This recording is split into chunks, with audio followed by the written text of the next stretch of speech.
the Indiana Pacers and Boston Celtics, not only did they go over the total, these two teams, with the overtime included, scored, 260 points last night in the NBA. Indiana just came out on fire against the Boston Celtics. First quarter score, 34-31 in the game yesterday. 5 seconds remaining in the second quarter. Tyrese Halliburton hits a three-point shot. The end of the first half, 64-64.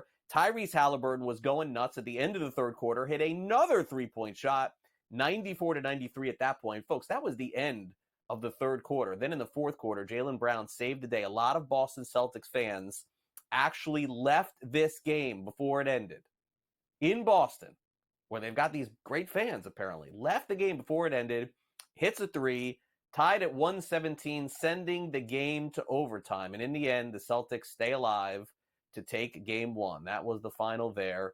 As Boston does win, they do not cover that spread. They did not deserve that. Can you imagine taking Indiana and thinking in this one, I got this covered, I got this one, and then all of a sudden Boston goes on this little run at overtime. You're like, oh my gosh, am I going to lose this? That would have been a horrible bad beat, no doubt. But in the end, Boston not completely content to take game one. Remember, Indiana just went up against the very tough New York Knicks, took them all the way to 7 games.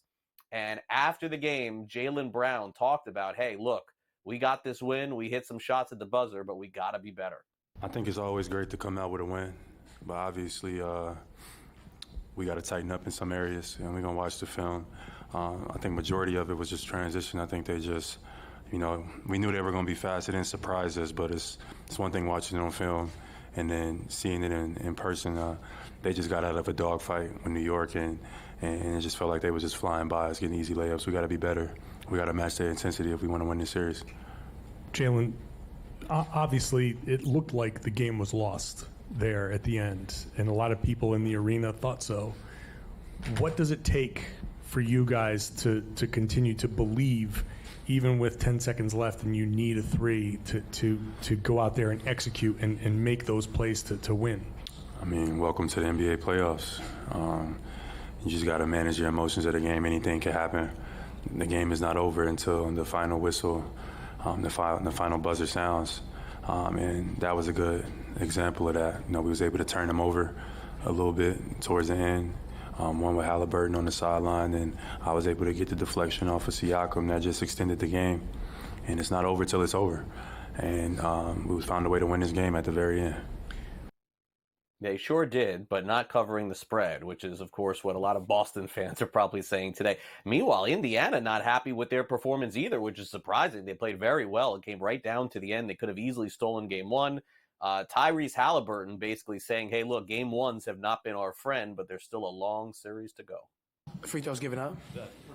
Turnovers, yeah. I think it's more on us. I think, they're a great defensive team. They got, great defenders, individual and team defenders. But they're not a team who forces a ton of turnovers. They're a solid team. I just felt like we had a lot more of them were probably on us than them forcing them. So we got to clean that up. And outside of tonight and one game last series, we've really taken care of the ball. So we'll fix it in game 2. Ty, is it more discouraging because you lose a game like this in heartbreaking fashion, or encouraging knowing you were toe-to-toe and really they didn't win this game, you guys lost it? Well, they did win, and we did lose. I think encouraging, we know we can play with these guys. That's for y'all to say that we don't, there's a lot of people out here saying we don't belong here.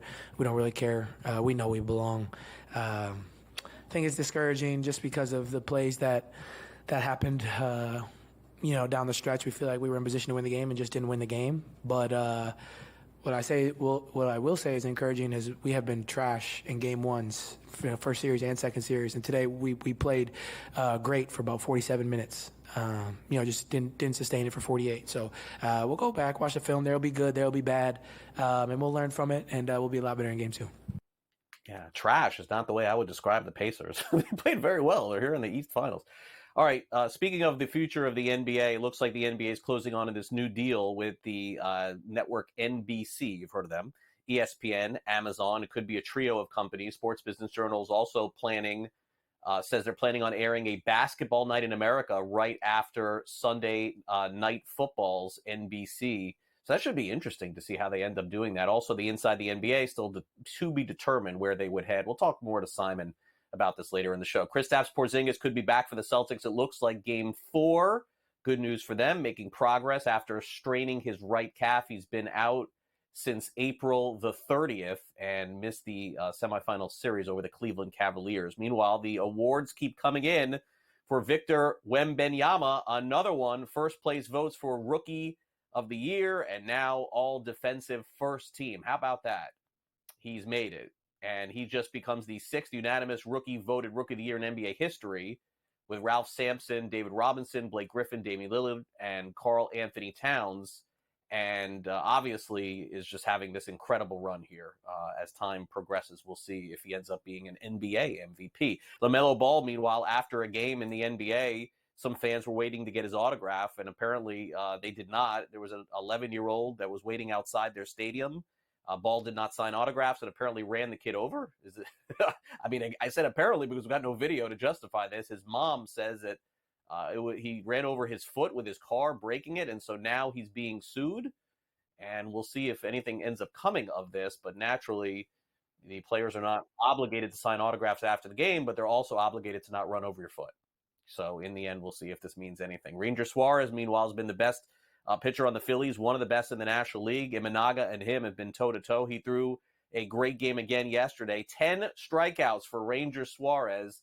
Phillies have won 35 games. That's the most in Major League Baseball. Bryce Harper also hit a home run. By the way, the Phillies have won 35 of their first 49 games, second time in franchise history. Yes, they've been the very best team in baseball, a lot thanks to Ranger Suarez, Zach Wheeler, and Aaron Nola. Those three have been great. Meanwhile, last night, Oneil Cruz broke the StatCast record, multiple hits over 120 miles an hour. Cruz opened up the Pirates' 7-6 win over San Francisco with a single in the first inning, 120 miles an hour. It's the exit velocities, by the way, in that game last night in general are up, so I think we're going to look into this a little bit more, but Oneil Cruz has the hardest hit ball of the season.